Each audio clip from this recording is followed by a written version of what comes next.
Di tengah riuhnya makan malam keluarga, suasana mendadak membeku saat ibu mertuaku, dengan sorot mata penuh amarah, membentakku, "Minggir kamu.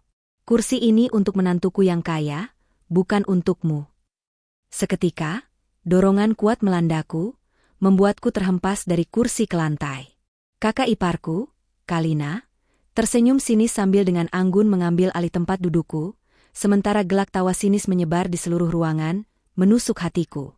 Namun, mereka belum tahu, ini adalah permulaan dari pembalasan dendamku.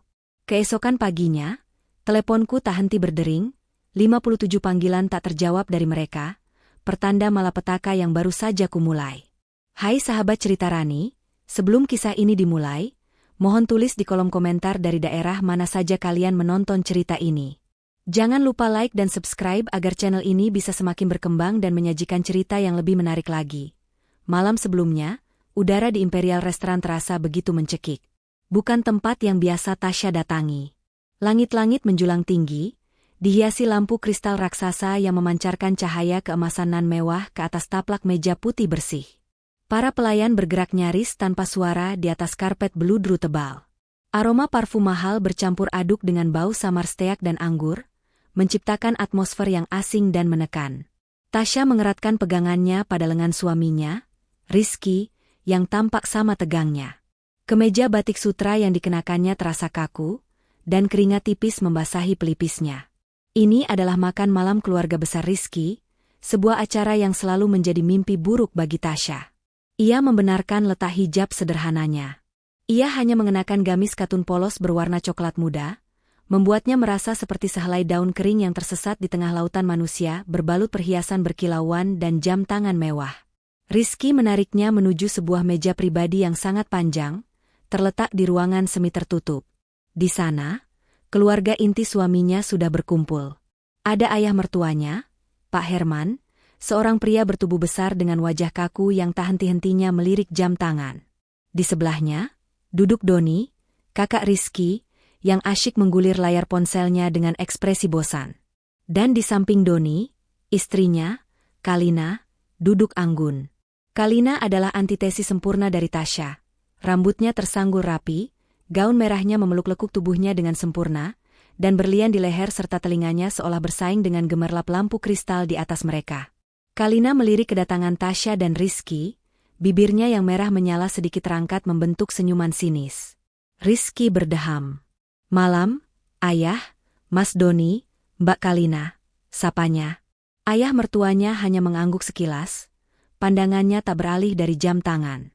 Doni bergumam tanpa menoleh. Hanya Kalina yang menjawab, suaranya terdengar manis namun penuh racun. "Oh, kalian sudah datang? Kirain tidak jadi. Ibu tadi bilang mungkin si gembel tidak punya baju yang pantas untuk dipakai ke sini."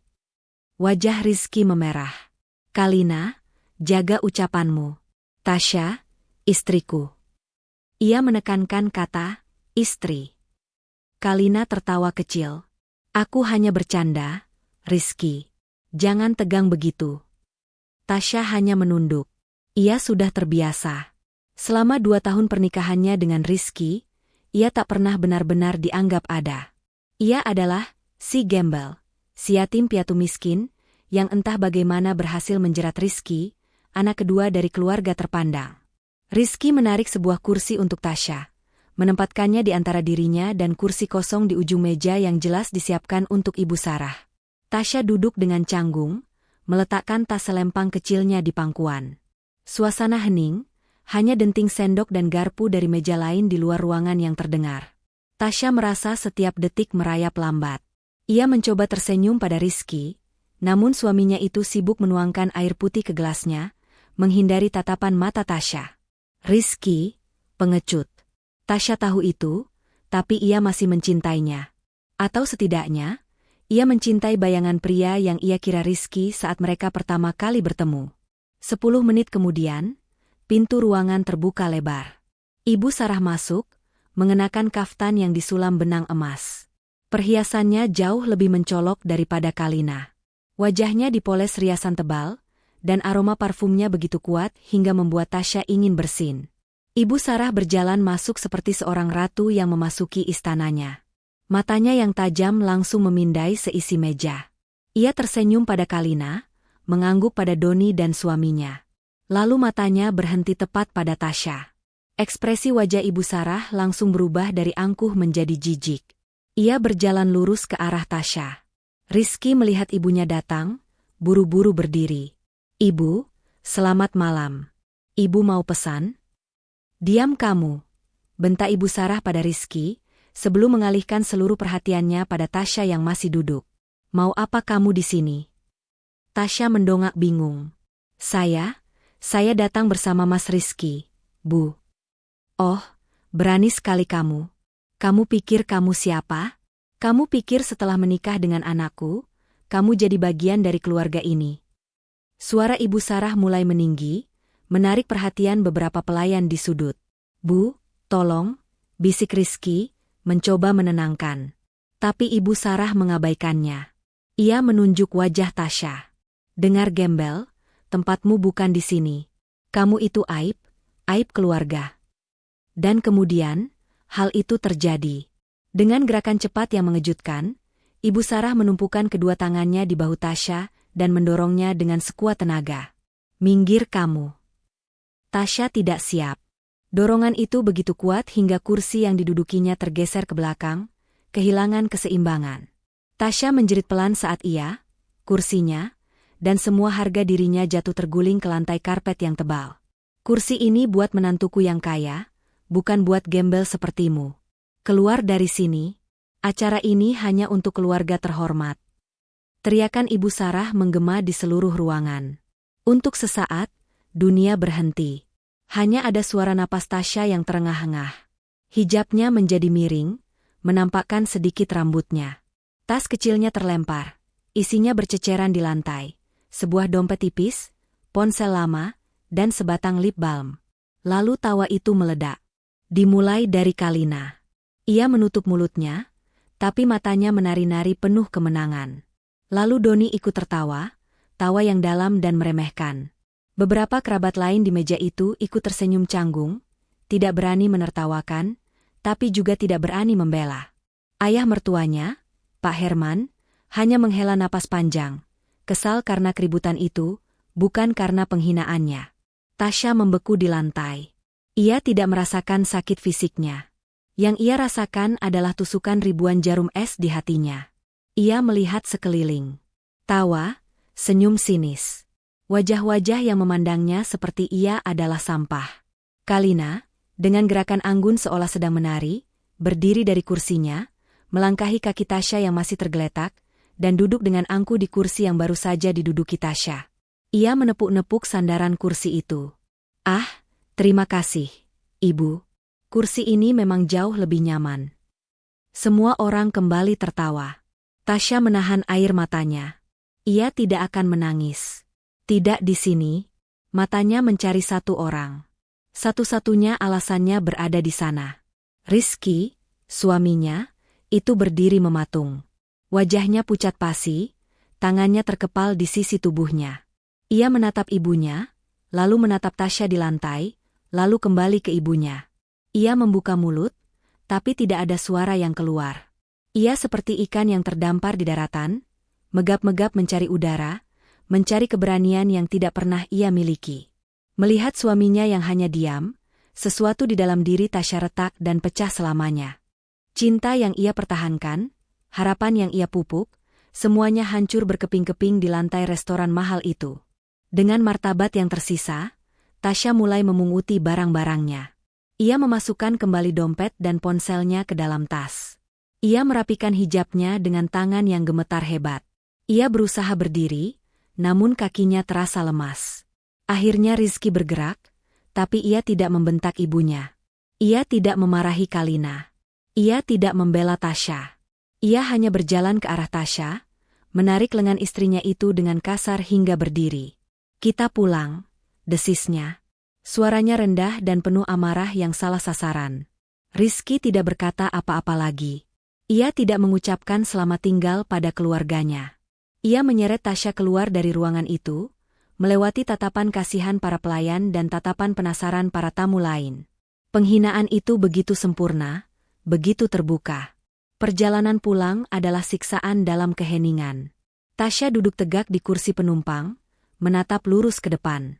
Air matanya sudah kering bahkan sebelum sempat keluar. Ia bisa melihat Rizky di sampingnya mencengkeram setir begitu erat, hingga buku-buku jarinya memutih.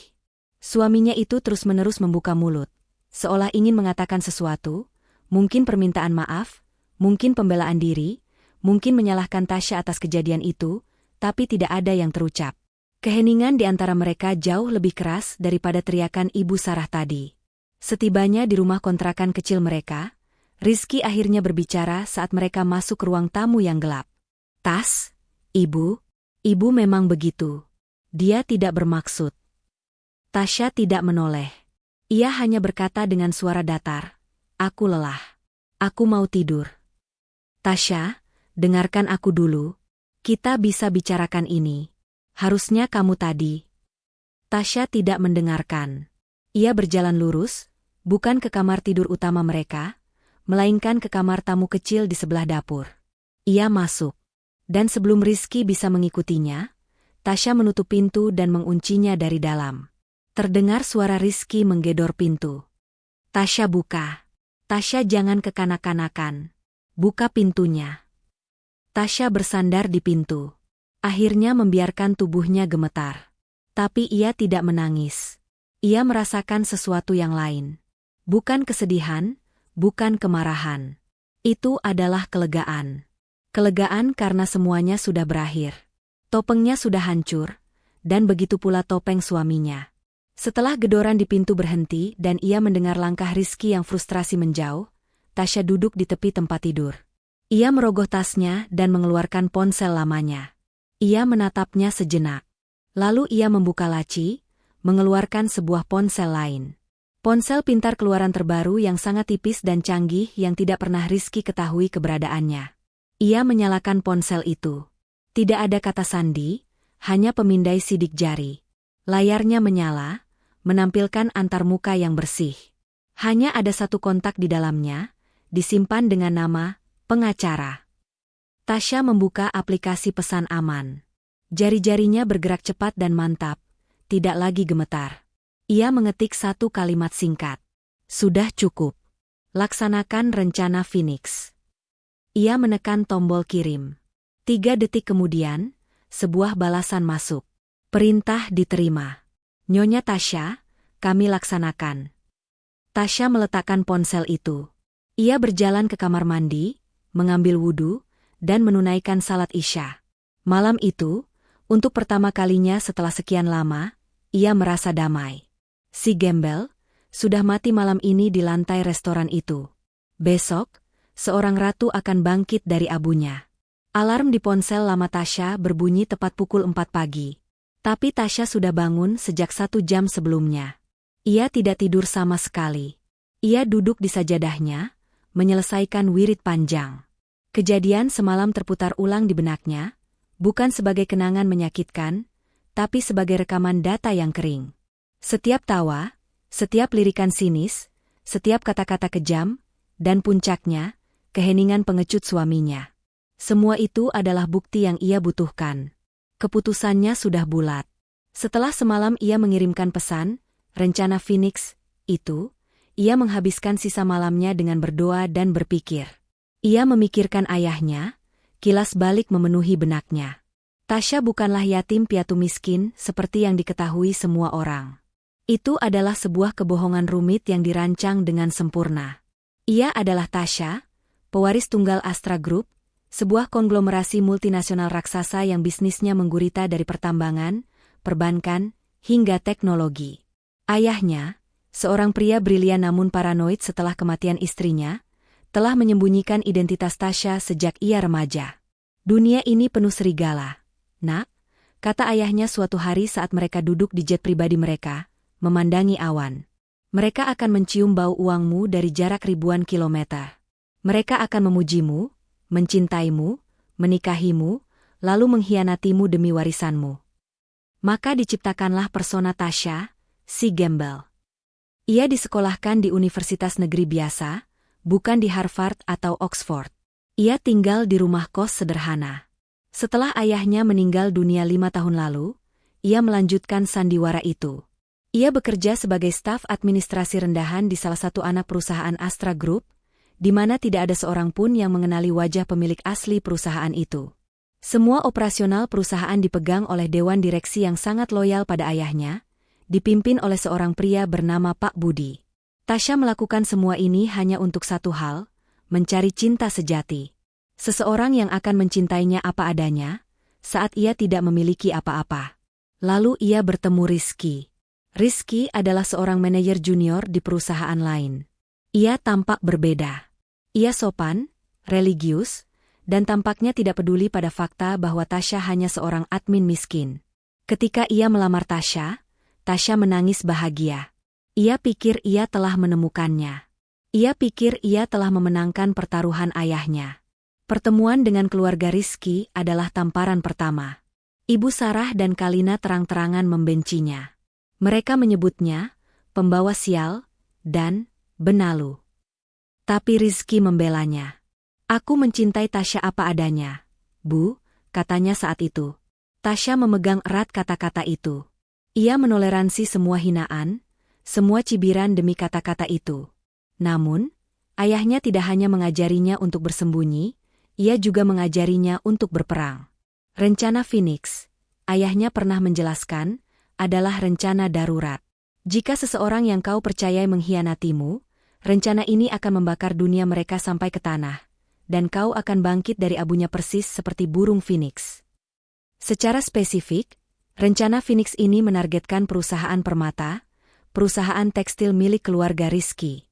Ayah Tasya, jauh sebelum Tasya bertemu Rizky, sudah tahu bahwa Pak Herman adalah pebisnis yang gegabah. Perusahaan permata dibangun di atas gunung utang. Selama bertahun-tahun, secara diam-diam melalui perusahaan cangkang, Astra Group telah membeli semua utang itu. Keluarga Adijaya, keluarga Rizky, secara teknis berutang triliunan rupiah kepada Tasya. Yang dibutuhkan hanyalah satu pemicu untuk menarik pelatuknya. Tadi malam di lantai restoran itu, Ibu Sarah telah menarik pelatuknya, dan Rizky membiarkannya. Ujian terakhir telah gagal. Tasya menyelesaikan salat subuhnya. Hatinya tenang. Tidak ada keraguan, tidak ada penyesalan. Ia melipat mukenanya dengan rapi. Saat itulah ia mendengar ponsel lamanya bergetar hebat di atas nakas. Ia mengambilnya. Layarnya menyala menunjukkan rentetan notifikasi. 57 panggilan tak terjawab, 134 pesan baru. Semuanya masuk dalam 1 jam terakhir. Tasya melihat daftar penelepon. 20 panggilan dari Rizky yang ia dengar masih mondar-mandir dengan gelisah di luar pintu kamar tamu. 15 panggilan dari Ibu Sarah, 10 panggilan dari Kalina, 12 panggilan dari ayah mertuanya, Pak Herman. Sisanya dari nomor-nomor tak dikenal yang ia duga adalah kerabat lain. Ia membuka pesan. Semuanya bernada panik. Rizky, Tasya buka. Demi Tuhan, Tasya. Ini gawat. Ayah bilang perusahaan hancur. Semua rekening diblokir. Ibu Sarah, gembel sialan. Apa yang kau lakukan? Angkat teleponnya. Kalina, Tasya, maafkan aku soal semalam. Tolong angkat. Ini masalah hidup dan mati. Pak Herman, Nak Tasya, saya mohon angkat teleponnya. Ada kesalahpahaman besar. Perusahaan kami diambil alih. Tasya tersenyum tipis. Mereka cepat sekali menyadarinya. Di luar pintu, gedoran dimulai lagi. Kali ini lebih keras, lebih panik. Tasya, buka. Aku mohon sayang. Buka pintunya. Kita bangkrut. Keluargaku bangkrut. Suara Rizky terdengar putus asa, bercampur isak tangis. Tasya mengabaikan gedoran itu. Ia mengabaikan ponsel lamanya yang terus bergetar. Ia mengambil ponsel canggihnya yang satu lagi. Ada satu email baru di kotak masuk amannya dari Pak Budi, sang direktur utama. Subjek, laporan rencana Phoenix fase 1 selesai. Tasya membacanya. Laporannya singkat dan padat. Pukul 4, eksekusi marine call atas seluruh utang perusahaan permata. Pukul 41, perusahaan permata dinyatakan gagal bayar. Pukul 5, sesuai klausa kontrak, 80% saham perusahaan yang dijadikan jaminan beralih kepemilikan ke Astra Group. Pukul 4.30. Pembekuan seluruh aset pribadi atas nama Herman, Sarah, Doni, dan Kalina sebagai bagian dari penyitaan jaminan utang pribadi yang terkait. Pukul 5. Semua kartu kredit dan fasilitas perbankan keluarga tersebut dibekukan. Pukul 5.15. Perintah penarikan aset bergerak, mobil mewah, DLL, dikeluarkan. Semua berjalan mulus. Tasya meminum segelas air putih di meja. Gedoran di pintu semakin kencang. Tasya, jangan diam saja. Kau harus membantu kami. Kau istriku. Istri. Kata itu terdengar hambar. Ponsel canggihnya berdering. Nama Pak Budi muncul di layar. Tasya mengangkatnya. Suaranya tenang dan jelas. Pagi, Bu Tasya. Assalamualaikum. Waalaikumsalam, Pak Budi. Saya sudah baca laporannya. Kerja bagus. Alhamdulillah. Sesuai instruksi, Bu. Fase 1 selesai. Seluruh aset utama perusahaan Permata sudah di bawah kendali kita. Tim transisi sedang menuju ke kantor pusat mereka pagi ini. Bagus sekali, kata Tasya. Ia berjalan ke jendela, membuka tirai. Langit mulai terang. Gedoran di luar pintu terdengar jelas. Lanjut, Pak Budi. Nadanya profesional. Apa Ibu baik-baik saja? Saya sangat baik, Pak. Itu hanya suara masa lalu saya yang sedang sekarat. Jawab Tasya datar. Bagaimana dengan kakak ipar saya, Doni? Ah, ya. Seperti dugaan Ibu, kami menemukan bukti kuat penyelewengan dana dan korupsi yang dia lakukan di perusahaan ayahnya. Dia mentransfer miliaran rupiah ke rekening luar negeri atas nama Kalina. Itu mempercepat proses pembekuan aset mereka. Simpan bukti itu. Jangan serahkan ke polisi dulu. Saya ingin menggunakannya secara pribadi. Baik, Bu. Lalu apa instruksi selanjutnya? Sesuai rencana, kami akan tetap anonim sebagai Astra Group, investor misterius. Tasya terdiam sejenak. Ia melihat ke pintu kamar tamu yang digedor-gedor. Ia mendengar suaminya menangis dan memohon, "Tidak, Pak Budi. Ubah rencananya," kata Tasya tiba-tiba. "Ubah, Bu?" "Ya. Saya tidak mau bersembunyi lagi. Saya mau mereka tahu siapa yang melakukan ini. Saya mau mereka melihat wajah, gembel, ini saat mereka kehilangan segalanya." Pak Budi terdiam sesaat di seberang sana. "Saya mengerti, Bu. Sebuah langkah yang berani. Apa yang Ibu ingin kami lakukan?" "Atur pertemuan hari ini. Jam 10 pagi, perintah Tasya. Lokasinya di sini, di rumah ini. Suruh seluruh keluarga inti Pak Herman datang. Rizky, Ibu Sarah, Pak Herman, Doni, dan Kalina wajib hadir. Alasan pertemuannya, Bu? Katakan pada mereka, perwakilan dari pemilik baru Astra Group akan datang untuk mendiskusikan transisi aset dan mungkin menawarkan solusi. Beri mereka harapan." "Harapan palsu," simpul Pak Budi. "Saya mengerti. Akan saya atur, pengacara kami akan menghubungi Pak Herman."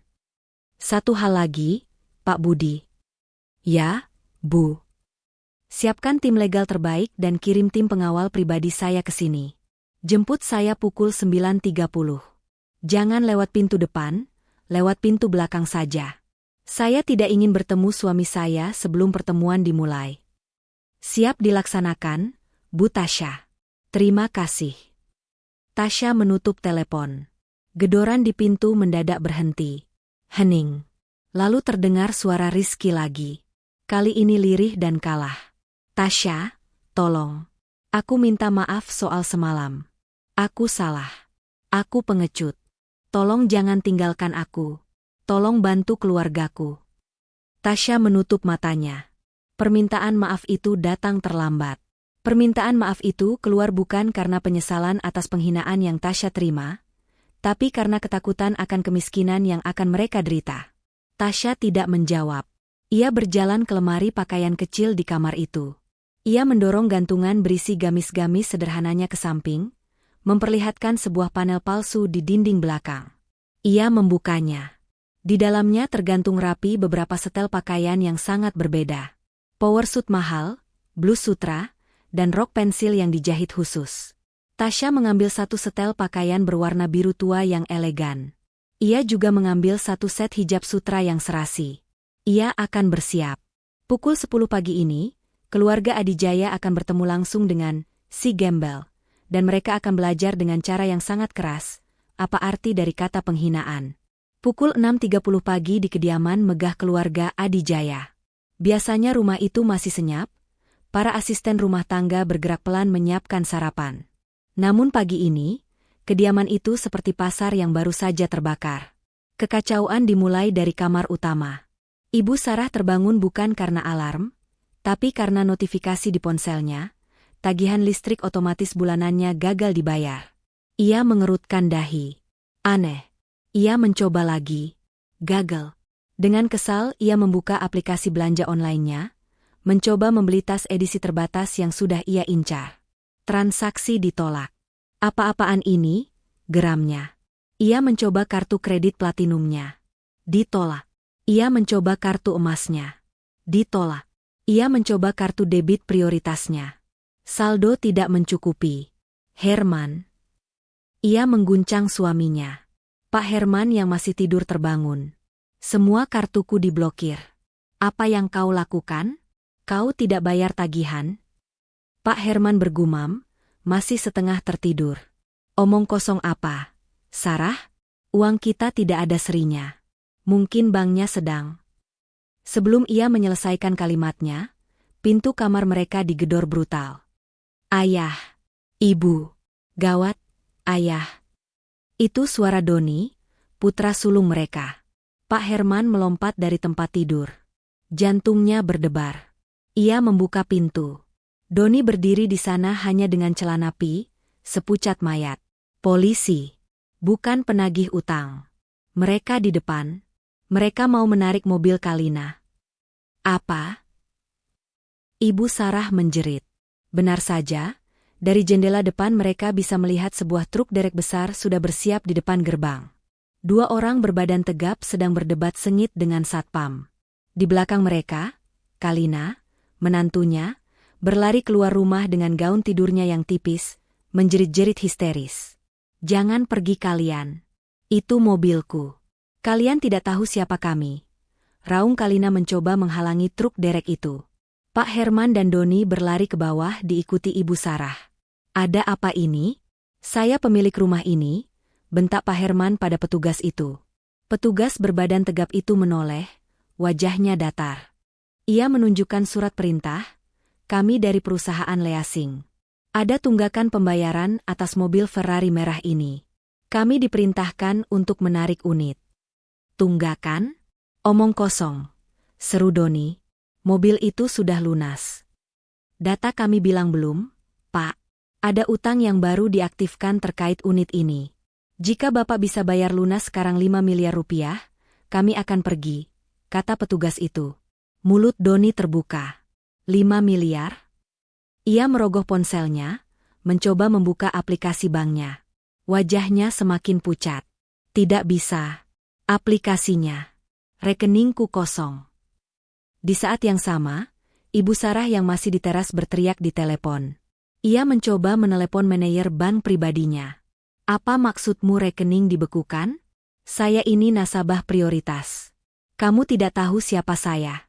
Saya Ibu Sarah. Buka blokirnya sekarang atau saya pecat kamu. Suara di seberang telepon terdengar tenang dan dingin. Maaf, Bu Sarah. Ini perintah langsung dari pusat. Seluruh aset atas nama Ibu, Bapak Herman, Tuan Doni, dan Nyonya Kalina dibekukan pagi ini. Ini terkait gagal bayar utang di perusahaan Permata. Ponsel itu jatuh dari genggaman Ibu Sarah. Gagal bayar. Perusahaan Permata. Di depan gerbang, Kalina sudah berguling-guling di tanah. Tidak. Mobilku. Jangan. Truk derek itu tidak peduli. Mereka berhasil mengaitkan mobil sport merah itu, dan mulai menariknya pergi. Herman, telepon kantor. Cari tahu apa yang terjadi, jerit Ibu Sarah. Suaranya kini pecah oleh ketakutan. Pak Herman tidak perlu menelepon. Ia sudah berdiri mematung di ruang tamu, menatap layar tabletnya. Di sana terpampang berita utama dari portal berita bisnis terbesar di negara itu, Berita kilat, raksasa tekstil perusahaan permata jatuh dalam semalam, diakuisisi paksa oleh investor misterius Astra Group. Artikel itu menjelaskan semuanya dengan rinci tentang utang raksasa yang tersembunyi. Tentang bagaimana Astra Group, sebuah entitas bisnis yang nyaris tak terdengar namun memiliki kekuatan finansial tak terbatas, telah membeli semua utang itu selama bertahun-tahun. Dan tadi malam, tepat pukul 4 pagi, mereka melakukan marine call, permintaan pembayaran instan atas seluruh utang. Tentu saja perusahaan permata tidak bisa membayarnya. Dalam hitungan menit, sesuai kontrak jaminan yang pernah ditandatangani Pak Herman dengan gegabah bertahun-tahun lalu, 80% saham perusahaan berpindah tangan. Mereka bangkrut. Tablet itu jatuh ke lantai marmer. Layarnya retak. Pak Herman ambruk ke sofa. Pria besar yang angkuh itu kini terlihat seperti balon kempis. Ia menatap kosong ke depan. Habis. Semuanya habis. Tidak. Tidak mungkin. Ibu Sarah mencengkeram kerah baju suaminya. Bagaimana bisa? Kenapa kamu bisa berutang sebanyak itu? Aku tidak tahu. Utang itu harusnya masih lama. Seseorang sengaja melakukan ini, lirih Pak Herman. Kalina masuk. Air matanya luntur berantakan, gaun tidurnya kotor oleh tanah. Ini semua gara-gara dia. Pekiknya menunjuk ke arah pintu. Ini semua gara-gara si gembel itu. Sejak dia masuk ke keluarga ini, kita selalu sial. Dia pembawa sial. Ibu Sarah terdiam. Matanya membelalak. Sial. Gembel. Tadi malam penghinaan. Benar? Desis Ibu Sarah. Si gembel itu. Ini pasti ada hubungannya dengan dia.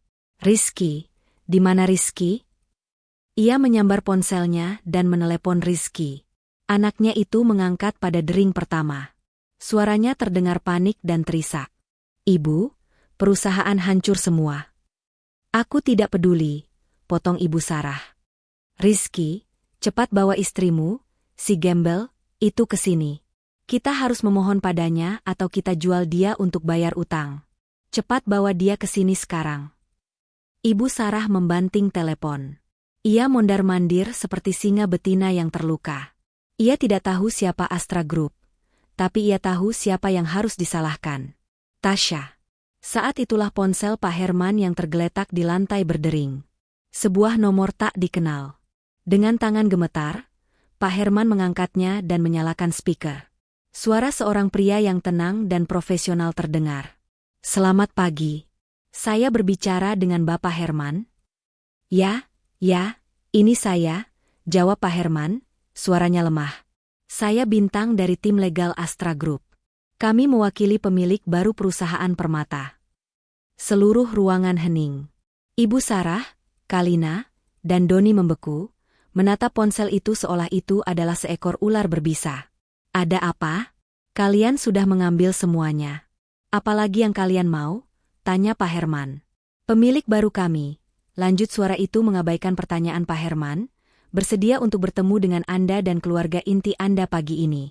Beliau ingin mendiskusikan proses transisi aset, dan mungkin jika Anda kooperatif, mendiskusikan solusi untuk meringankan situasi Anda.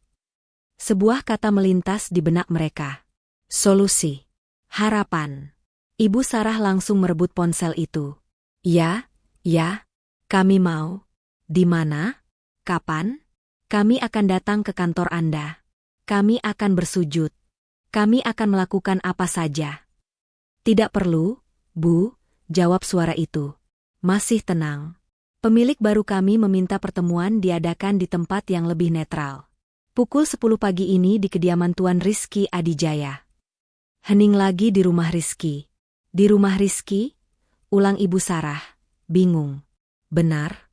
Pastikan Bapak Herman, Ibu Sarah, Tuan Doni, dan Nyonya Kalina hadir tepat waktu.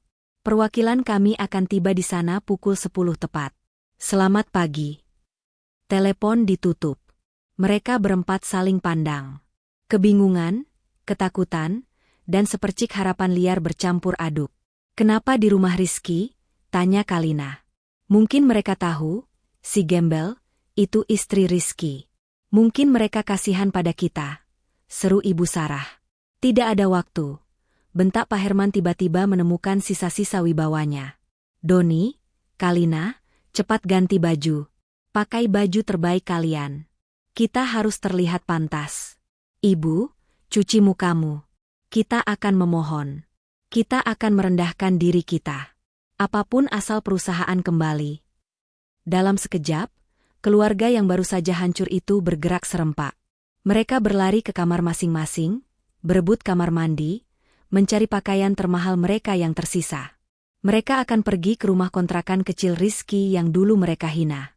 Mereka akan bertemu pemilik misterius Astra Group dan mereka akan memohon demi hidup mereka. Rizky bersandar di pintu kamar tamu. Tubuhnya luruh ke lantai yang dingin. Ia sudah di sana sejak 1 jam lalu. Sejak ia menutup telepon dari ibunya, pikirannya kacau, hancur, bangkrut. Perusahaan ayahnya hilang dalam semalam. Semua rekening dibekukan, tapi bukan itu yang paling menakutinya. Yang paling menakutinya adalah keheningan di balik pintu ini. Setelah subuh tadi, gedorannya yang panik tidak dijawab. Tapi ia tahu Tasya ada di dalam. Ia mendengarnya. Ia mendengar suara air wudhu. Ia mendengar gumaman lirih doa. Dan yang paling mengerikan, sekitar pukul 6 pagi, ia mendengar Tasya berbicara di telepon. Itu bukan suara Tasya, si gembel, yang ia kenal. Suara istrinya yang biasanya lembut dan sedikit pemalu itu telah hilang. Suara yang ia dengar dari balik pintu itu tenang, dingin, dan penuh wibawa. Rizky hanya bisa menangkap beberapa kata. Laksanakan, Pak Budi. Jangan serahkan ke polisi dulu. Atur pertemuan jam 10 di sini. Setiap kata itu menusuknya seperti jarum es. Siapa Pak Budi? Kenapa Tasya bicara soal polisi? Dan kenapa pertemuan itu diatur di rumah mereka? Rasa takut yang baru, yang jauh lebih dalam, mencengkeram Rizky. Apakah Tasya ada hubungannya dengan ini? Tidak mungkin. Pikiran itu terlalu absurd. Tasya adalah seorang admin rendahan, seorang yatim piatu miskin.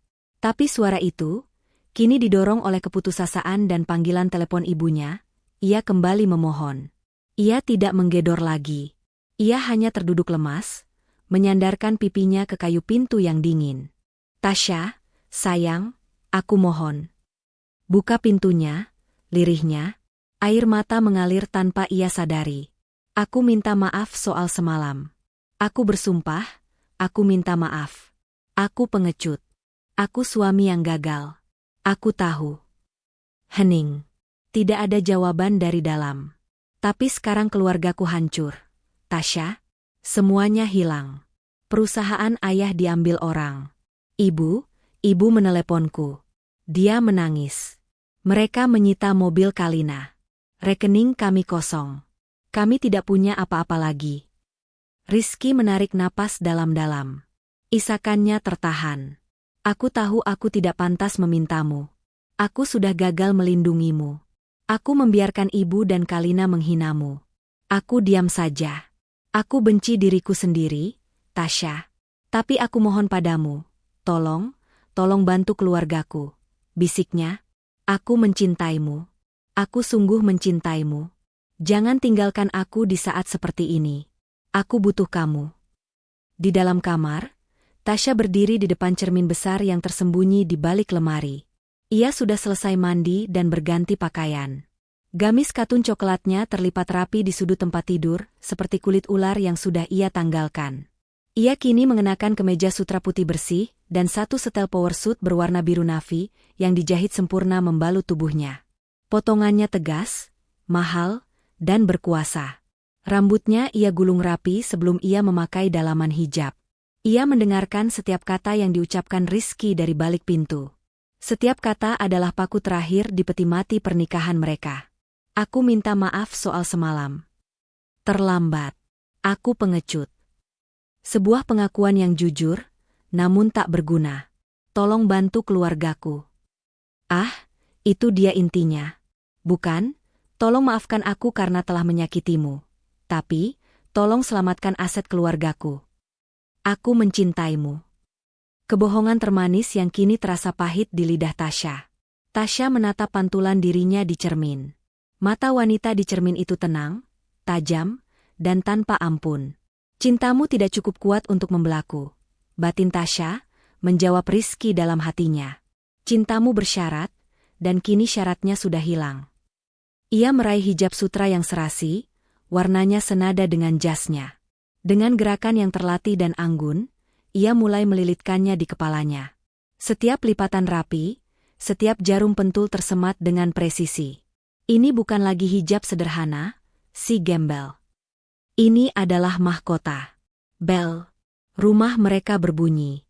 Bukan bunyi, ding-dong, biasa, tapi bunyi bel yang ditekan berkali-kali, panik dan tidak sabar. Rizky tersentak. Pukul 9 pagi. Pasti keluarganya. Ia cepat-cepat mengusap air matanya, bangkit berdiri, dan berlari ke pintu depan. Benar saja, saat pintu dibuka, Ibu Sarah, Pak Herman, Doni, dan Kalina menerobos masuk. Mereka tampak kacau, namun jelas berusaha keras untuk terlihat rapi. Kalina memakai riasan tebal untuk menutupi matanya yang bengkak.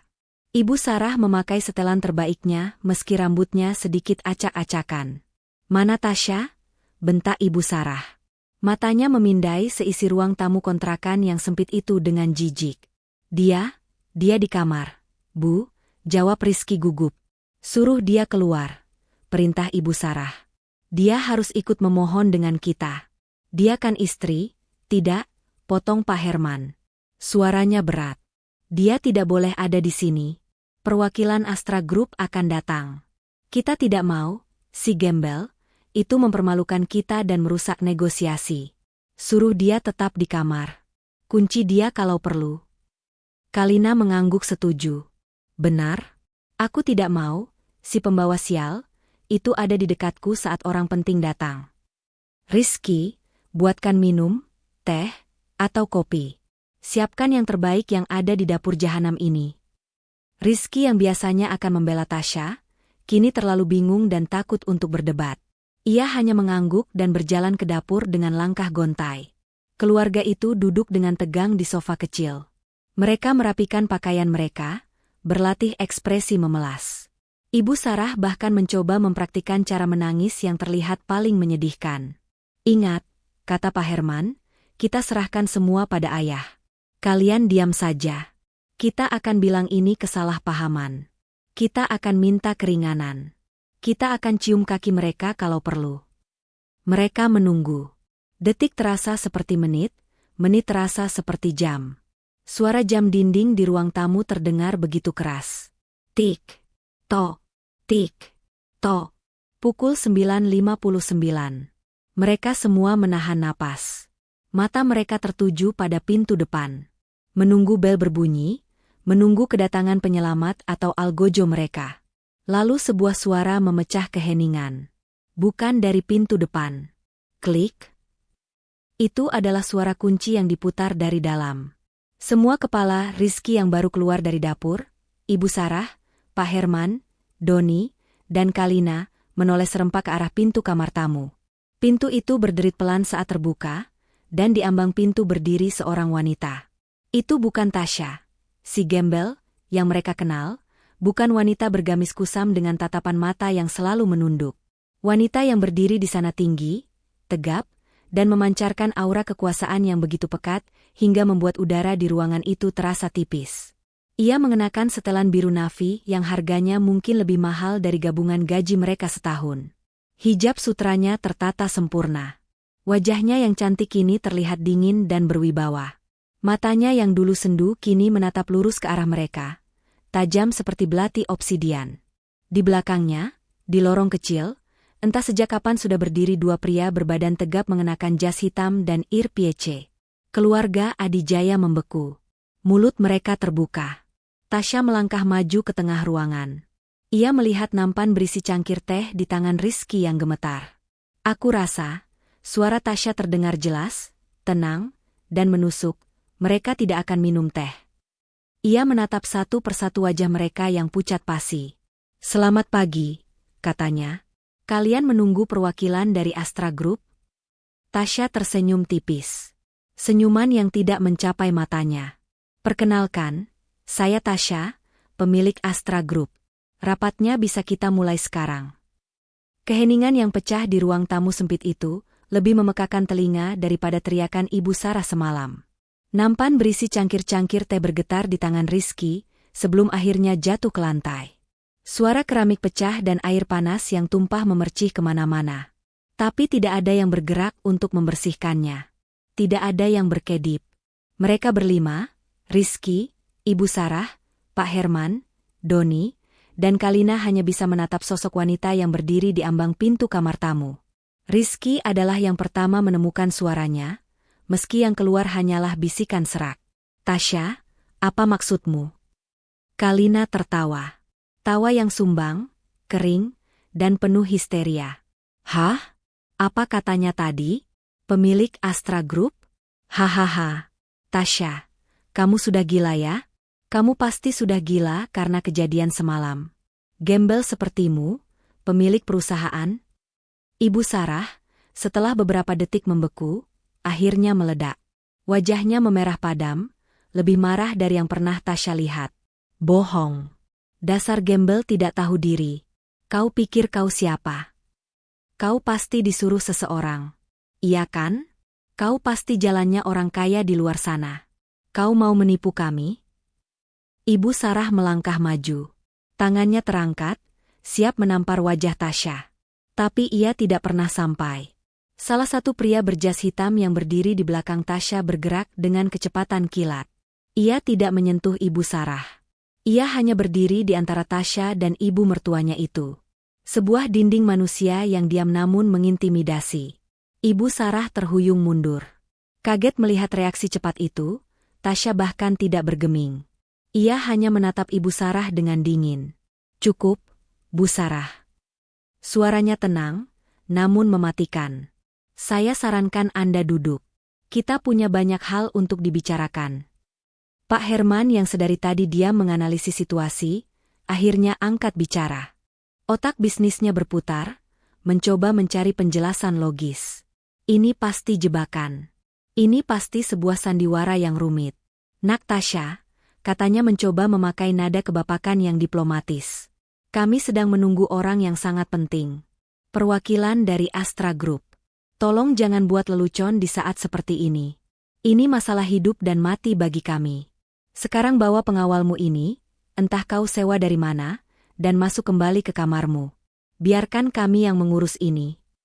Tasya tersenyum. Senyuman itu yang akhirnya menghancurkan harapan mereka. Itu bukan senyum Tasya, si gembel, yang penurut. Itu adalah senyum seorang predator yang telah memojokkan mangsanya. "Anda benar, Pak Herman. Ini masalah hidup dan mati. Dan perwakilan Astra Group sudah ada di sini." Tasya menoleh sedikit ke belakang.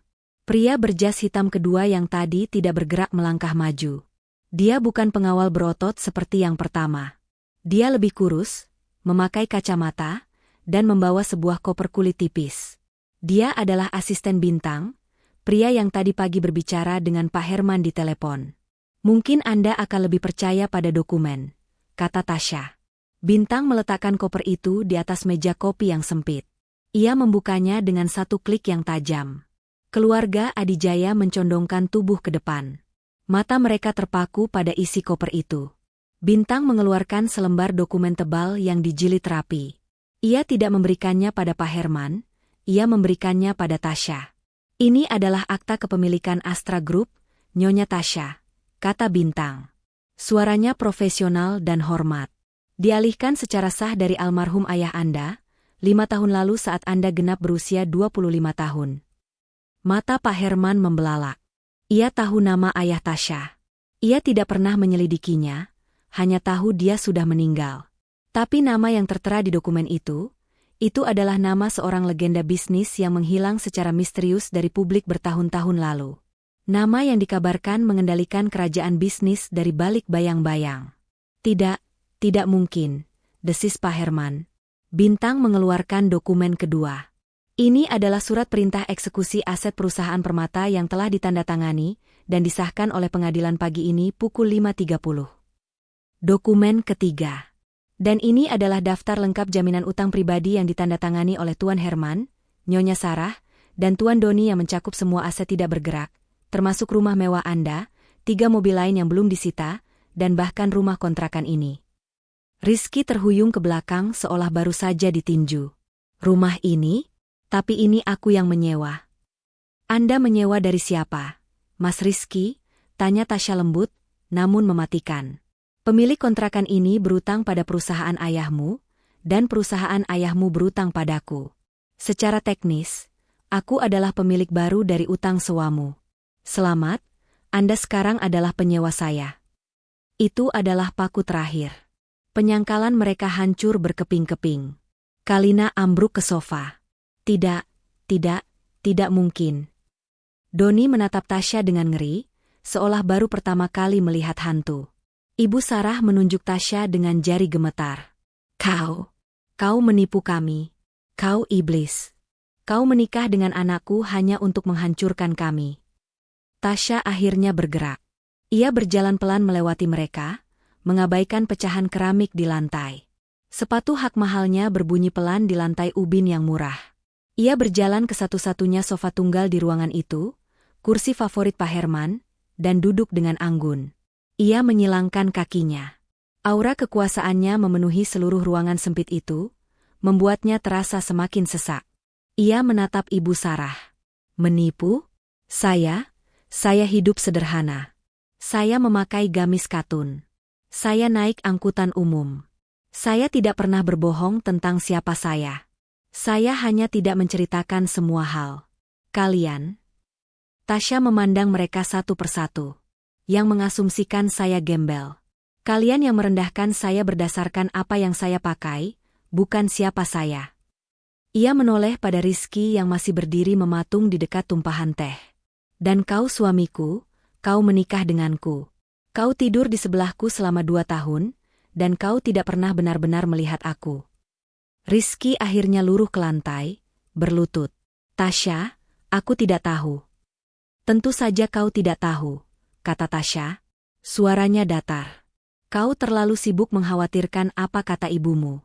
Kau terlalu sibuk merasa malu membawaku ke keluargamu. Kau tidak pernah bertanya tentang hidupku. Kau tidak pernah bertanya tentang orang tuaku. Kau hanya menikmati peranmu sebagai pahlawan yang menikahi gadis miskin. Tasya mengalihkan pandangannya kembali ke Pak Herman. Sekarang mari kita bicara bisnis. Seperti yang asisten Bintang katakan, Astra Group kini adalah pemilik sah perusahaan Permata. Kalian di sini karena saya memberi kalian satu kesempatan terakhir.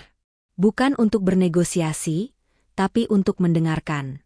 Asisten Bintang, perintah Tasya, tolong jelaskan pada mereka status mereka saat ini. Saya tidak suka mengulang. Bintang mengangguk. Ia berdiri tegak, memegang tabletnya. Baik, Nyonya Tasya. Bapak Herman, Nyonya Sarah, Tuan Doni, Nyonya Kalina. Per detik ini, status kalian adalah bangkrut. Kalian tidak memiliki apa-apa. Rumah mewah kalian akan disegel siang ini.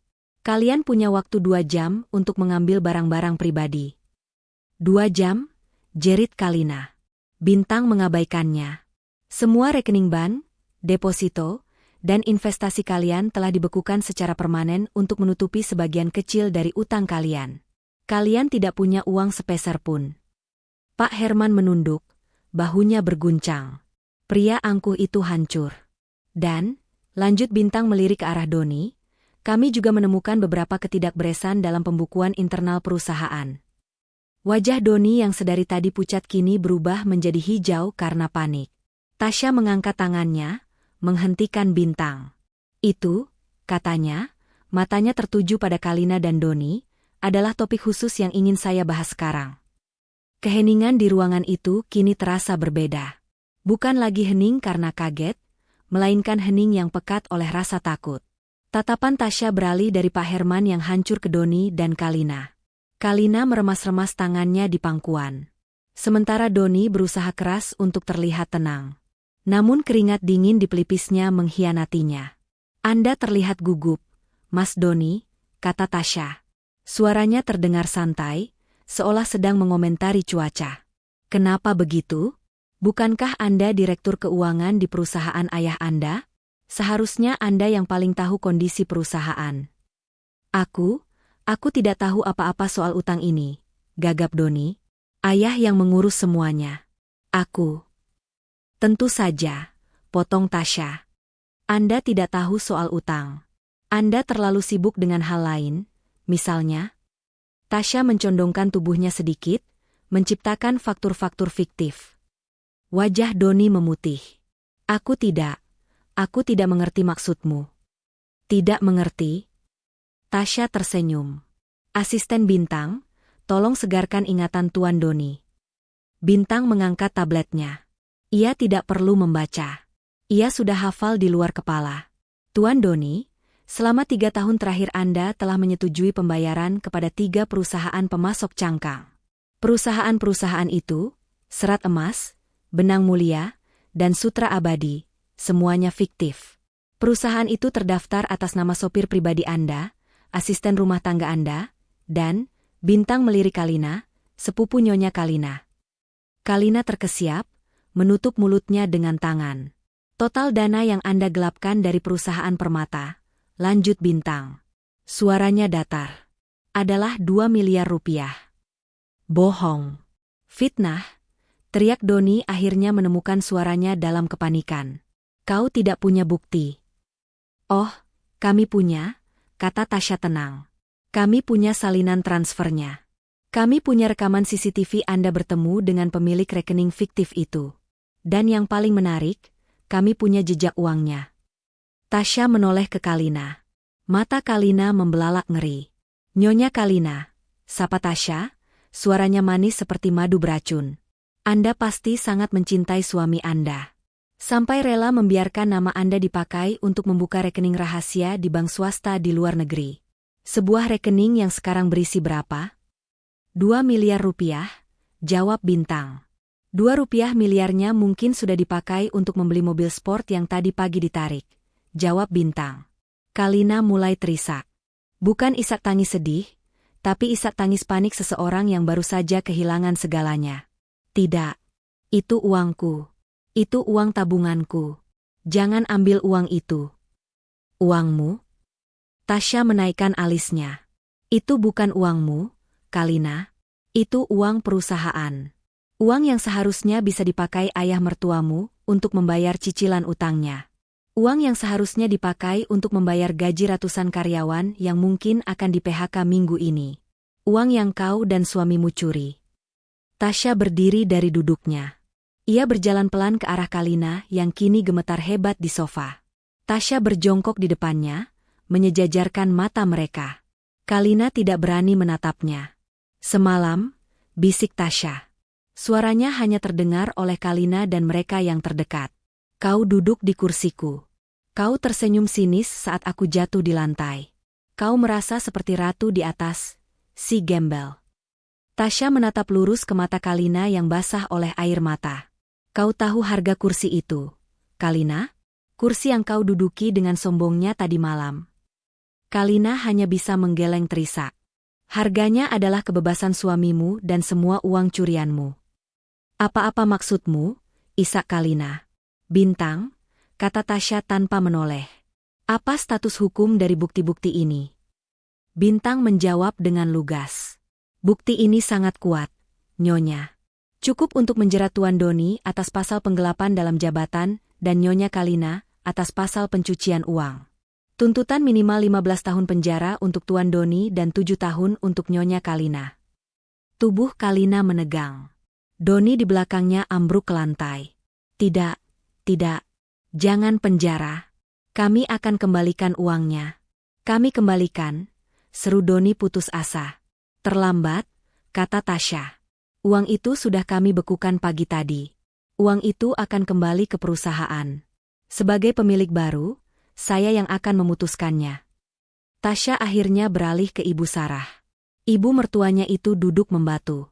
Wajahnya pucat pasi, mulutnya terbuka, tidak bisa lagi berteriak. Semua kesombongannya telah menguap. Dan Anda, Ibu Sarah, kata Tasya, suaranya kembali mengeras. Anda adalah alasan utama kita semua ada di sini. Anda yang mengajariku pelajaran berharga semalam. Bahwa di dunia ini, hanya orang terhormat yang boleh duduk di meja makan. Bahwa, gembel, sepertiku tempatnya di lantai. Tasya berjalan ke hadapan Ibu Sarah dan menatapnya lurus. Lihat saya sekarang. Gembel, ini yang memegang nasib seluruh keluarga terhormat Anda. Gembel, ini yang memutuskan apakah menantu kesayangan Anda, Kalina, dan putra sulung Anda, Doni, akan tidur di penjara malam ini atau tidak. Ibu Sarah gemetar. Ia membuka mulutnya, mencoba mengatakan sesuatu, mungkin memohon, mungkin mengutuk, tapi yang keluar hanya suara erangan pelan. Ia telah kehilangan suaranya. Akhirnya Tasya menatap suaminya. Rizky yang masih berlutut di lantai. Di antara pecahan cangkir dan tumpahan air teh, ia menatap Tasya dengan ekspresi yang tak terbaca. Ada ketakutan, ada penyesalan, ada kebencian, dan ada cinta yang menyakitkan. Tasya, bisiknya. Kenapa? Kenapa kau lakukan ini pada kami? Padaku? Aku tahu aku salah, Tasya. Aku tahu aku pengecut. Tapi sampai sejauh ini, menghancurkan kami semua. Tasya menatap suaminya. Untuk pertama kalinya tatapan dinginnya sedikit melembut, tapi bukan melembut karena cinta. Melembut karena kasihan. Aku tidak menghancurkan kalian, Mas Rizky, katanya pelan. Kalian yang menghancurkan diri kalian sendiri. Ayahmu dengan utangnya, kakakmu dengan pencuriannya, ibumu dengan kesombongannya, dan kau. Tasya berjongkok di depan Rizky di antara pecahan beling. Dan kau dengan diam. Aku tidak pernah meminta dibelikan berlian. Aku tidak pernah meminta rumah mewah. Aku hanya minta satu hal darimu. Untuk membelaku, untuk berdiri di sisiku, untuk melindungiku. Bukan dari dunia, tapi dari keluargamu sendiri. Air mata akhirnya menggenang di mata Tasya, tapi tidak jatuh. Semalam aku memberimu kesempatan terakhir. Saat ibumu mendorongku, aku melihat matamu. Kau diam. Kau membiarkannya. Kau lebih memilih harga dirimu yang palsu daripada harga diriku yang diinjak-injak. Kau memilih mereka. Jadi pagi ini aku memilih diriku sendiri. Tapi aku mencintaimu, Tasya. Seru Rizky mencoba meraih tangan Tasya. Tasya menarik tangannya.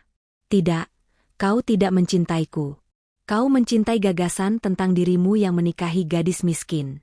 Kau mencintai perasaan superioritasmu. Cintamu tidak cukup. Tasya berdiri. Ia merapikan jasnya yang tidak kusut. Ia sudah selesai. Bintang, katanya. Suaranya kembali tegas. Apa status Tuan Doni saat ini? Asisten Bintang memeriksa jam tangannya. Tim kepolisian dari Unit Kejahatan Ekonomi sudah menunggu di luar radius 1 kilometer, Nyonya. Mereka menunggu perintah Anda untuk menjemput Tuan Doni dan Nyonya Kalina. Mata Kalina dan Doni membelalak ngeri. Ibu Sarah menjerit tertahan. Tasya menatap Doni, lalu Kalina. Pilihan yang menarik bukan? Katanya. Kursi di restoran, atau kursi di ruang interogasi. Ia berjalan menuju pintu. Pengawalnya membukakan jalan. Tunggu, teriak Pak Herman. Suaranya parau. Apa? Apa yang kau inginkan dari kami? Apa yang harus kami lakukan agar kau tidak memenjarakan anak-anakku? Tasya berhenti di ambang pintu. Ia menoleh sedikit, menatap mereka semua untuk terakhir kalinya. Saya ingin kalian belajar, katanya. Dan pelajaran pertama akan dimulai dengan surat cerai. Kata, surat cerai, menggantung di udara yang sesak itu, lebih berat daripada semua ancaman kebangkrutan yang telah terucap. Itu adalah vonis yang bersifat pribadi, sebuah sayatan yang jauh lebih dalam daripada sekadar penyitaan aset. Pak Herman, Ibu Sarah, Doni, dan Kalina membeku. Mereka baru saja ditawari secercah harapan. Kemungkinan pembebasan Doni dan Kalina dari penjara, dan kini Tasya mengaitkannya dengan perceraian Rizky. Mata mereka semua beralih kepada Rizky yang masih berlutut di lantai, dikelilingi pecahan beling. Rizky mendongak. Wajahnya hancur oleh air mata dan kebingungan. Cerai? Tasya, tidak. Jangan. Jangan lakukan ini. Aku tahu aku salah. Tapi cerai? Ia mencoba merangkak maju, ingin menyentuh kaki Tasya, tapi pengawal di belakang Tasya berdeham pelan. Sebuah peringatan yang membuat Rizky membeku. Aku bisa berubah, Tasya. Aku bersumpah aku akan meninggalkan mereka. Aku akan ikut denganmu. Aku akan jadi suami yang kau inginkan. Tasya menatapnya tanpa ekspresi. Kau akan ikut denganku? Kenapa? Karena sekarang aku kaya?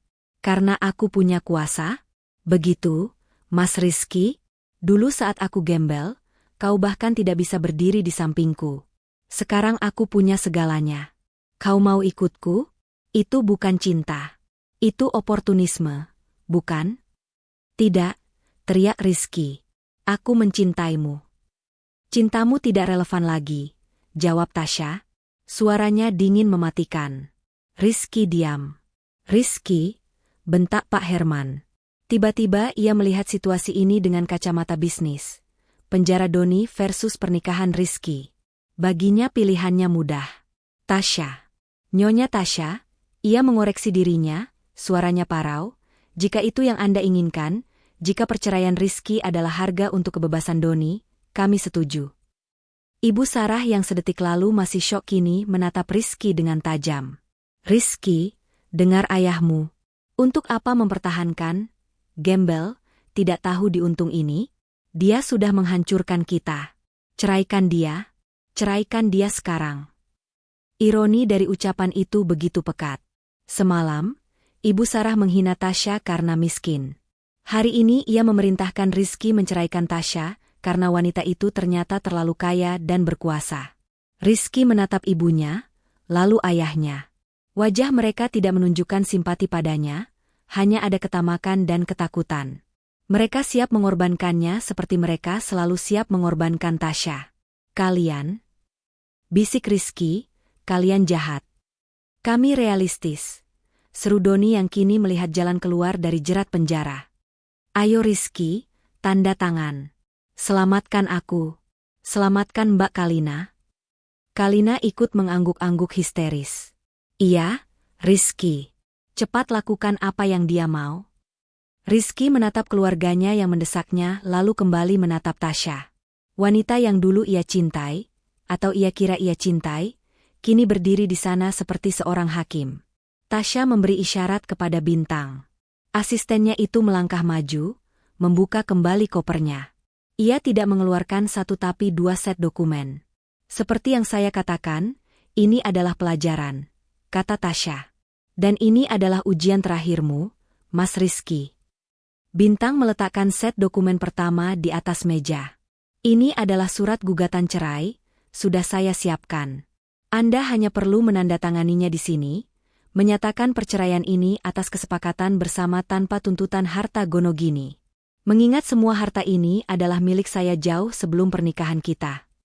Rizky menatap kertas itu dengan nanar. Tapi, lanjut Tasya, saya tidak sekejam itu. Bintang meletakkan dokumen kedua di sampingnya. Itu adalah sebuah cek. Sebuah cek bank swasta yang sangat tebal, sudah diisi. Mata Ibu Sarah dan Kalina langsung tertuju pada cek itu. Ini, kata Tasya, adalah pesangonmu, surat cerai emas. Rizky mengerutkan dahi. Pesangon? Aku tidak ingin kau pergi dengan tangan hampa. Aku tidak mau kau menderita karena perbuatan keluargamu. Cek itu, Tasya menunjuknya, bernilai 5 miliar rupiah.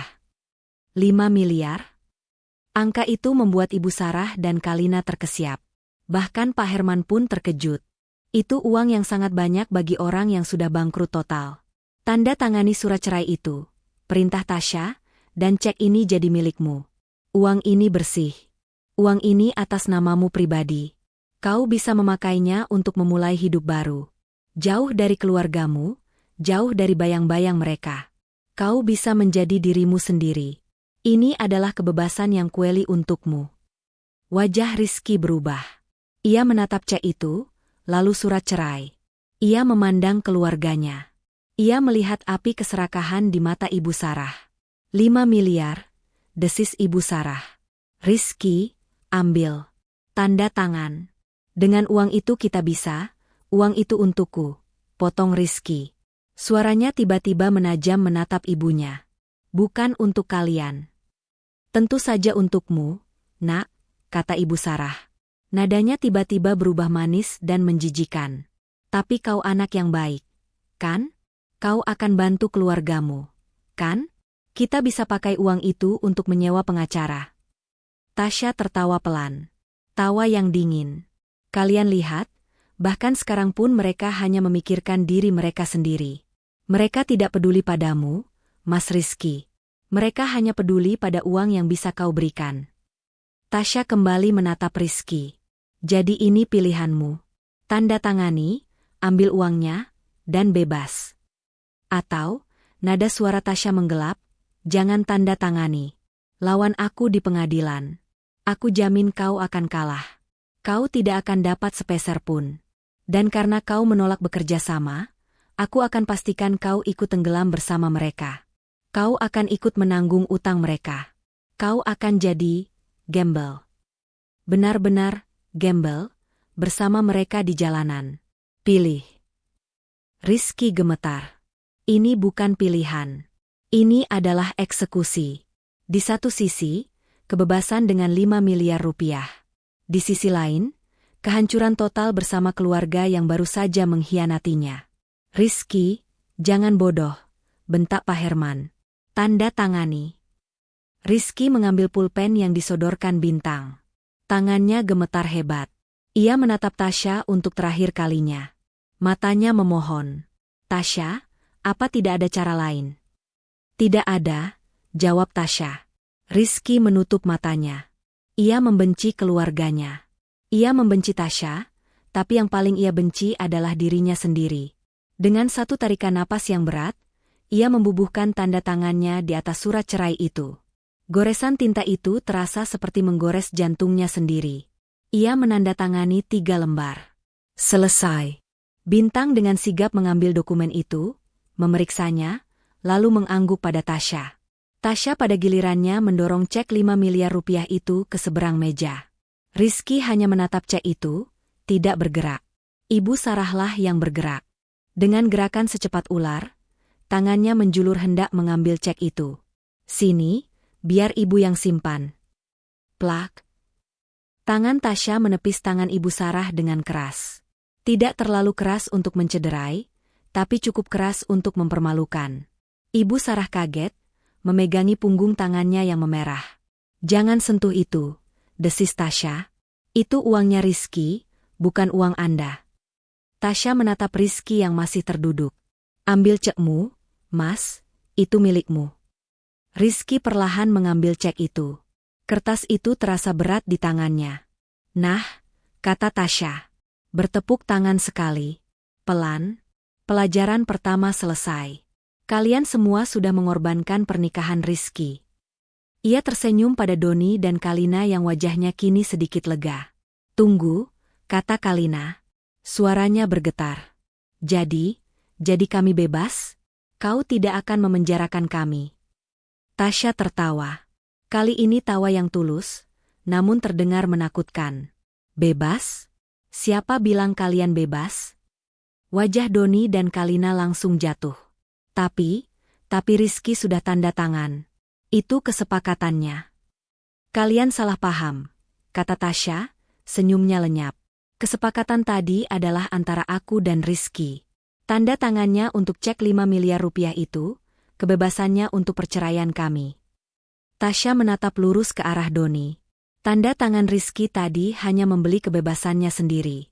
Kebebasanmu dan istrimu, Mas Doni, itu harganya beda. Kepanikan langsung meledak di wajah Doni dan Kalina. Apa kau menjebak kami? Teriak Doni. Itu tidak adil. Kau bilang, saya bilang apa? Potong Tasya. Saya bilang ini adalah pelajaran. Pelajaran pertama adalah surat cerai.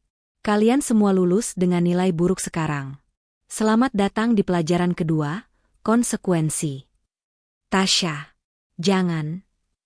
Rizky yang masih memegang ceknya tiba-tiba angkat bicara. Cukup. Kau sudah dapatkan semuanya. Kau sudah menghancurkan kami. Kau sudah menceraikanku. Apa itu belum cukup? Lepaskan mereka. Tasya menoleh pada mantan suaminya itu. Mas Rizky, kau sekarang orang bebas dan kaya. Kau tidak punya urusan lagi di sini. Kenapa kau masih membela mereka? Keluarga yang sama yang rela menjualmu demi uang. Rizky terdiam. Tasya kembali fokus pada keluarga inti Adijaya. Kalian ingin tahu harga kebebasan Doni dan Kalina? Pak Herman mengangguk lemah. Ia siap mendengar angka triliunan.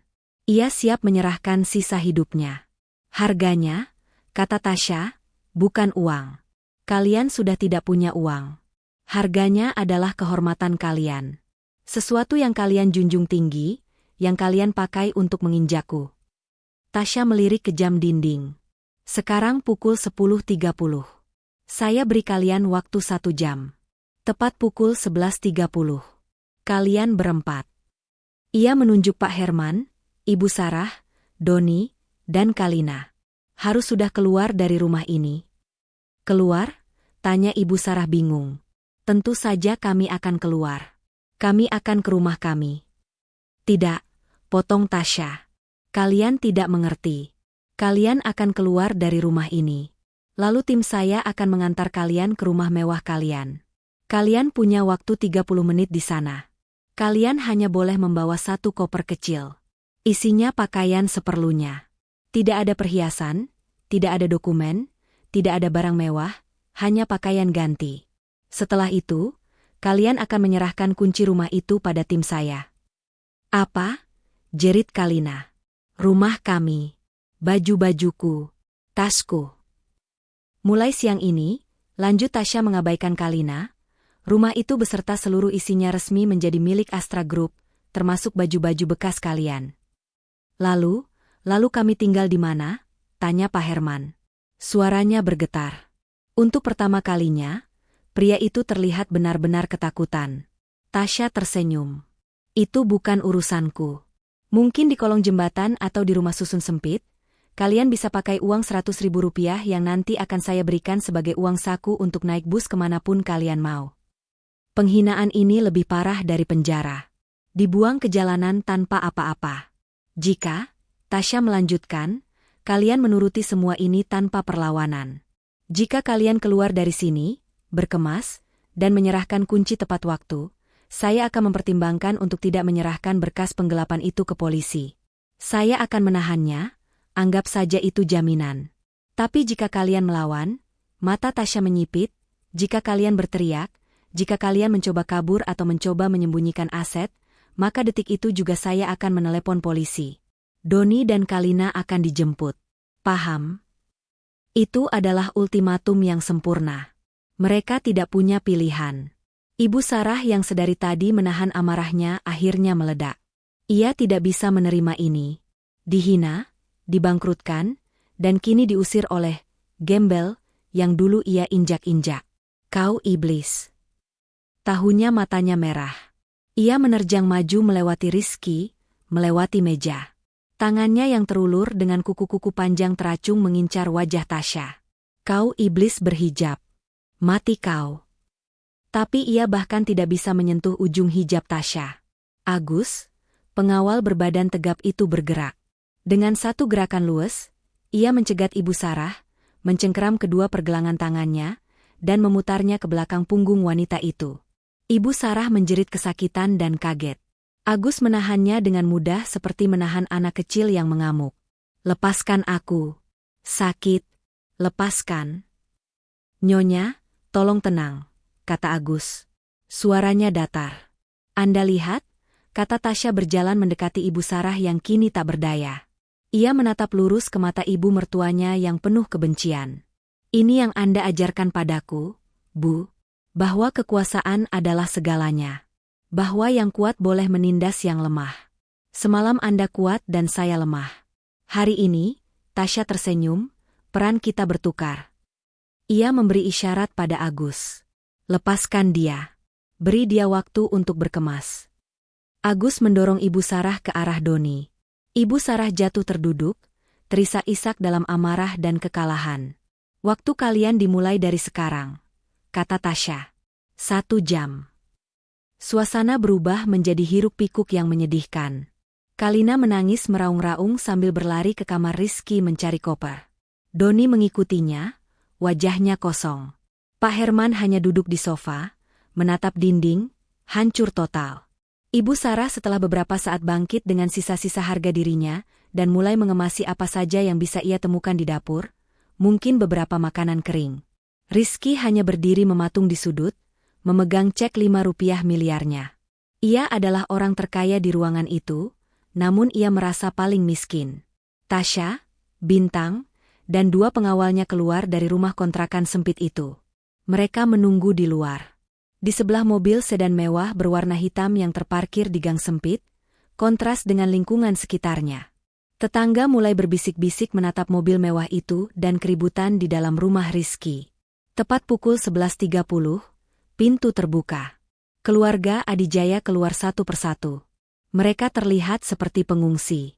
Pak Herman berjalan gontai dipapah oleh Doni. Kalina membawa 1 koper kecil. Matanya bengkak. Ibu Sarah berjalan paling akhir. Dagunya terangkat tinggi. Tatapannya membara penuh kebencian.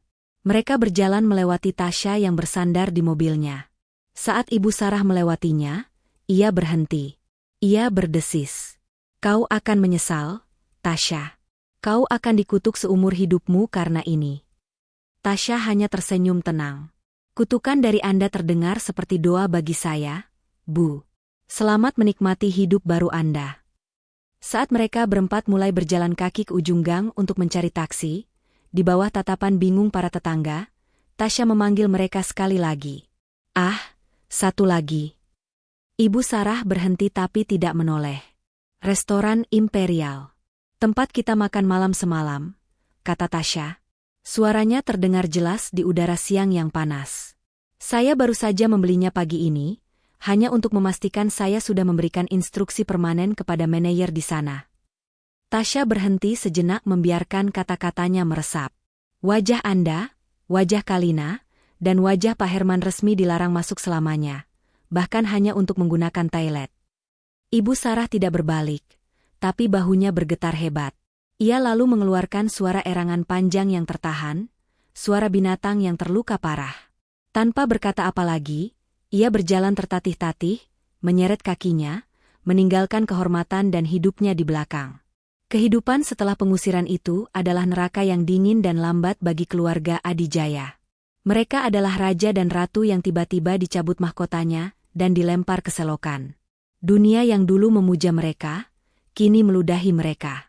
Tasya dari Menara Gading Astra Group tidak perlu melakukan apa-apa lagi. Ia hanya perlu membiarkan gravitasi kemiskinan melakukan tugasnya. Ia telah memutus jaring pengaman mereka, dan kini mereka jatuh bebas. Rizky adalah yang pertama terpisah. Ia memiliki cek 5 miliar rupiah. Uang yang sangat banyak, cukup untuk memulai hidup baru berkali-kali. Tapi uang itu terasa panas di tangannya. Itu adalah uang darah, harga dari pernikahannya, dan kehancuran keluarganya. Di hari pengusiran itu, keluarganya, Ibu Sarah, Ayah, Doni, dan Kalina, menatapnya dengan pandangan lapar. Mereka tidak melihatnya sebagai anak atau saudara, mereka melihatnya sebagai kantong uang berjalan. Rizky, nak, kita harus sewa apartemen mewah, desis ibunya. Kita harus pakai uang itu untuk melawan dia. Malam itu, di sebuah hotel melati murah tempat mereka menginap untuk sementara, Rizky membuat keputusan. Saat mereka semua tertidur, Rizky pergi. Ia membawa cek itu dan menghilang. Ia tidak lari bersama mereka, tapi lari dari mereka. Bulan-bulan berlalu. Rizky tinggal di sebuah apartemen studio sederhana di kota lain. Jauh dari kemewahan, tapi juga jauh dari kemiskinan. Cek itu tidak pernah ia cairkan. Cek itu tergeletak di laci mejanya seperti sebuah monumen kegagalannya. Ia mencoba hidup dari sisa-sisa tabungan lamanya. Ia mendapatkan pekerjaan di sebuah perusahaan kecil.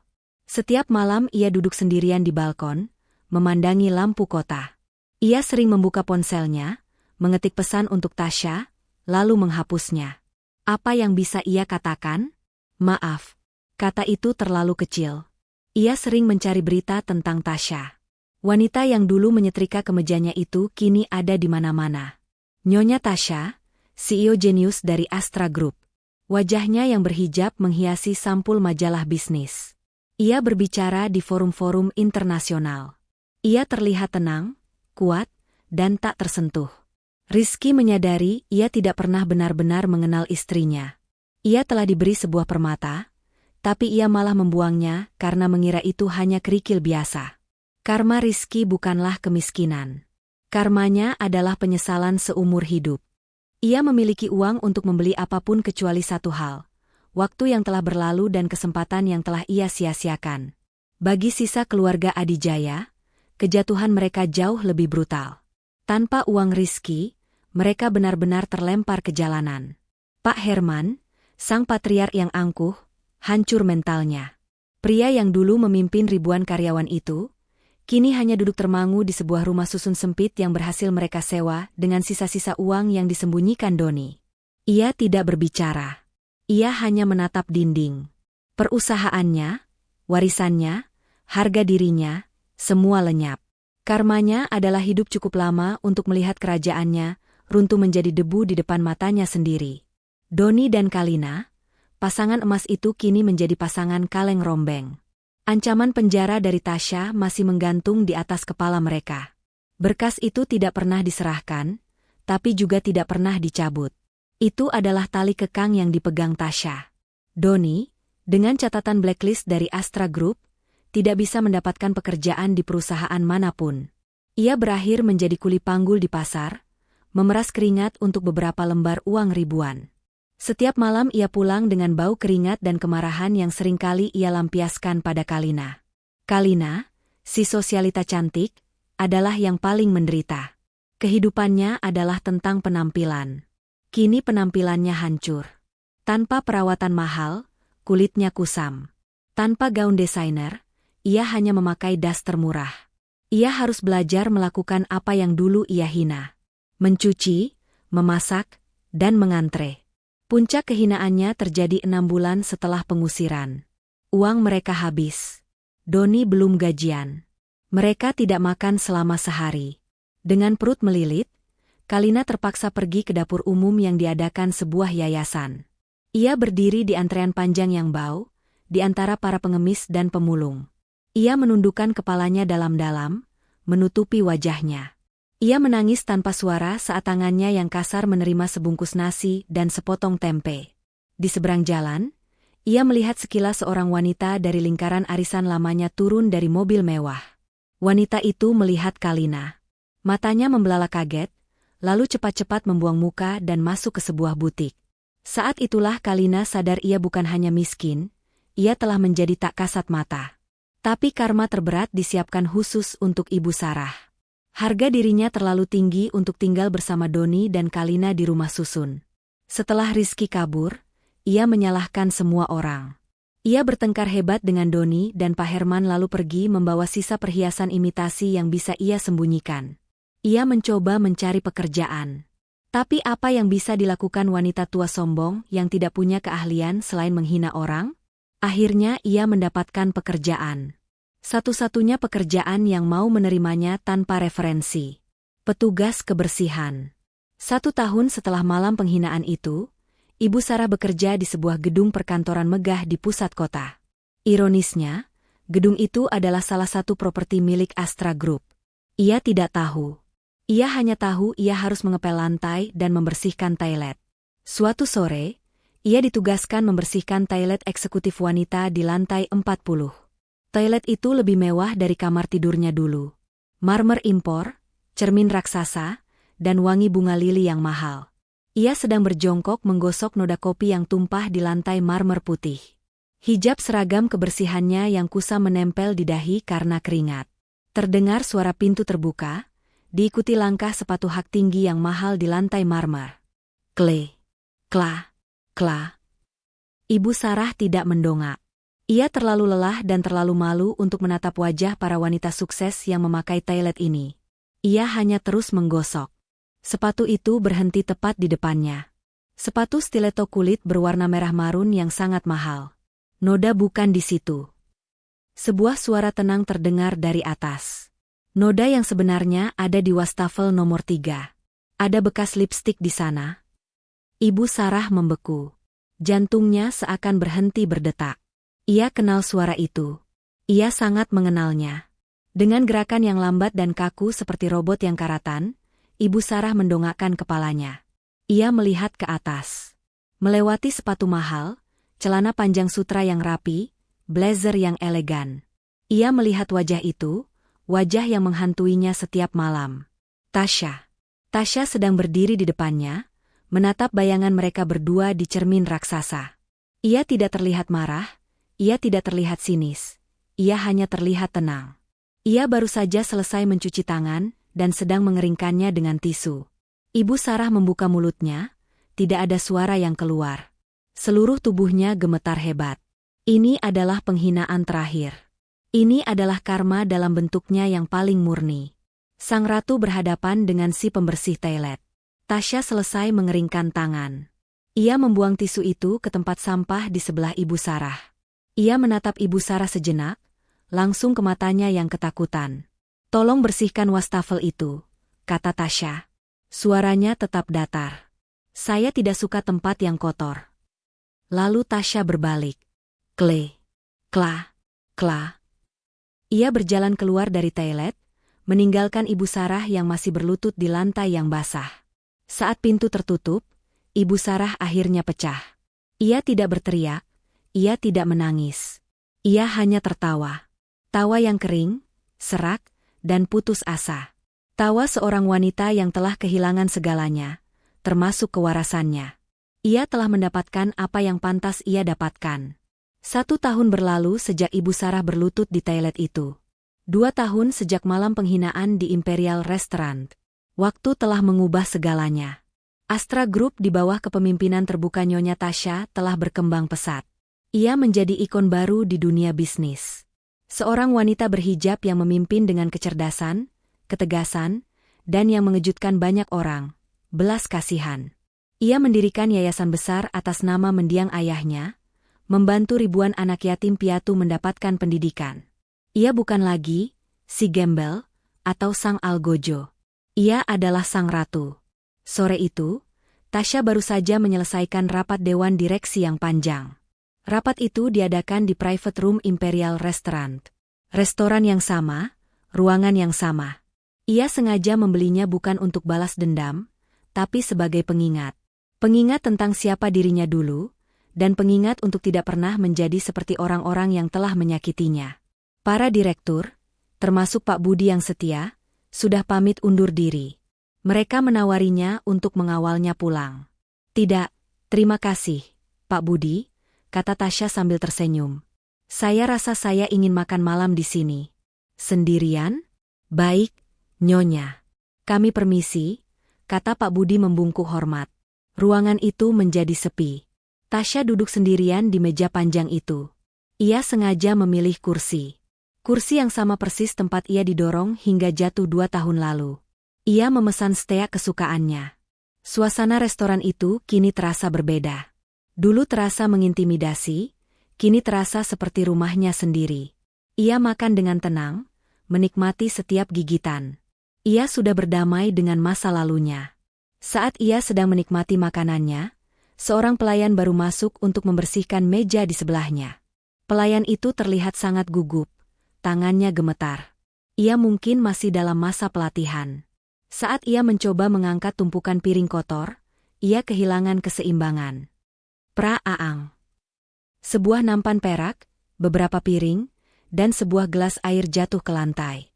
Pecahan kaca berhamburan. Air es muncrat kemana-mana, membasahi lantai marmer dan sebagian kecil mengenai ujung celana panjang sutra yang dipakai Tasya. Dunia seakan berhenti. Manajer restoran yang melihat dari kejauhan langsung berlari dengan wajah pucat pasi. "Nyonya Tasya, Nyonya, Anda tidak apa-apa?" serunya panik. Ia lalu berbalik ke pelayan yang kini berdiri mematung, gemetar ketakutan. "Kamu bodoh sekali. Apa yang kau lakukan? Kau tidak tahu siapa dia. Kau dipecat." Pelayan wanita itu langsung menangis. Bukan tangisan pura-pura, tapi tangisan putus asa seseorang yang hidupnya bergantung pada pekerjaan itu. "Tidak, tidak, tolong, Pak, jangan pecat saya." Isaknya ia langsung berlutut persis seperti yang dilakukan Tasya dulu dan mencoba memunguti pecahan beling dengan tangan kosong. "Saya mohon jangan. Saya punya anak yang harus dihidupi. Saya mohon." Tasya menatap pemandangan itu. Adegan ini terasa sangat familiar. Seorang wanita berlutut di lantai restoran ini. Tunggu, kata Tasya. Suaranya tenang, namun memiliki otoritas yang membuat manajer itu langsung diam. Tasya meletakkan sendok dan garpunya. Ia mengambil serbet linen bersih dari mejanya. Ia berdiri dan berjalan menghampiri pelayan yang masih berlutut itu. Hentikan, kata Tasya. Suaranya lembut, nanti tanganmu terluka.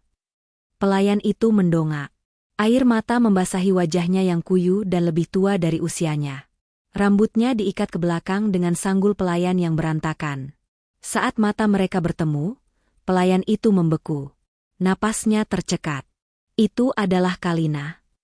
Wajah yang dulu angkuh dan sinis itu, kini dipenuhi ketakutan yang luar biasa. Ia mengenali Tasya dan ia tahu ini adalah akhirnya, dihina di restoran yang sama oleh orang yang sama. Ia memejamkan mata, menunggu teriakan, menunggu makian, menunggu diusir. Nyonya Tasya, saya. Kalina tergagap, tidak bisa berkata-kata. Ia ingin lari, tapi kakinya lemas. Tasya menatap Kalina. Ia melihat lingkaran hitam di bawah matanya. Ia melihat bekas luka kecil di tangannya yang kurus. Ia melihat keputusasaan di mata wanita itu. Ia bisa saja menghancurkannya. Satu kata darinya. Dan Kalina akan kembali ke jalanan. Sebaliknya Tasya berjongkok. Ia menyejajarkan matanya dengan Kalina. Sama seperti yang ia lakukan di rumah kontrakan Rizky dulu, tapi kali ini matanya tidak dingin. Tanganmu, kata Tasya pelan, menunjuk tangan Kalina yang mulai berdarah karena pecahan beling. Tasya menyodorkan serbet linen yang dipegangnya. Bersihkan lukamu. Kalina menatap serbet itu lalu menatap Tasya. Ia tidak mengerti. Tidak apa-apa, kata Tasya. Suaranya meyakinkan. Semua orang bisa membuat kesalahan. Lantainya bisa dipel, gelasnya bisa diganti. Itu hanya barang. Dengan tangan gemetar, Kalina menerima serbet itu dan menekan lukanya. Tasya lalu berdiri dan menoleh ke manajer yang masih berdiri kaku. Bapak, katanya, bawa dia ke belakang, obati lukanya. Dia tidak dipecat. Dia hanya kelelahan. Beri dia minum, lalu biarkan dia melanjutkan pekerjaannya jika dia sudah tenang. Manajer itu terperangah. Tapi nyonya, dia sudah mengganggu Anda. Dia tidak menggangguku, kata Tasya tegas. Dia hanya mengalami kecelakaan kerja. Lakukan yang saya perintahkan. Baik, nyonya. Manajer itu mengangguk cepat. Tasya menatap Kalina untuk terakhir kalinya. Kalina masih berlutut, menatapnya dengan campuran rasa tidak percaya, malu, dan terima kasih yang mendalam. Pengampunan ini adalah hukuman yang jauh lebih berat daripada kemarahan. Pengampunan ini membakar habis sisa-sisa kesombongannya. Tasya memberinya senyuman kecil. Senyuman tulus yang pertama kali ia berikan pada Kalina. Berdirilah, kata Tasya. Lantai ini dingin, nanti kau sakit. Pelayan lain membantu Kalina yang lunglai untuk berdiri dan menuntunnya ke belakang.